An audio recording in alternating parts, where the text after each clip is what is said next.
Pierre, donc, qui incarne merveilleusement bien, je dois dire, Monsieur Saint-Laurent, devait dessiner. On a fait appel à moi, non pas pour que j'apprenne à dessiner, mais pour que j'apprenne à dessiner comme Monsieur Saint-Laurent. Tout de suite, j'ai senti l'éponge, et puis Pierre est comme une éponge. Vraiment, il absorbe, donc on parlait beaucoup.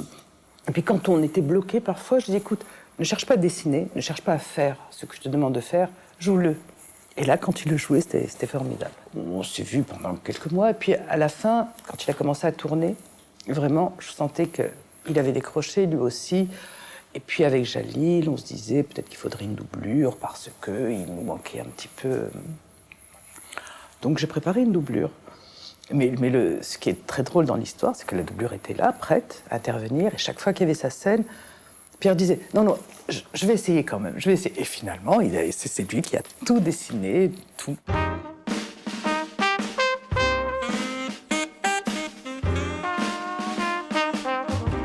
Une chose que j'avais dite à Pierre aussi, qui fait tellement bien, je disais « Monsieur Saint-Laurent ne voit jamais le modèle comme ça, il le voit toujours dans le miroir qui est derrière vous. » Et il a toujours... Et puis je disais, c'est un peu comme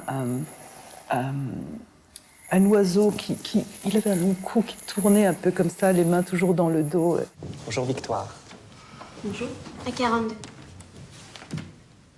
Oui, on l'appellera Valentine, comme la fille de Zizi Jeanmer.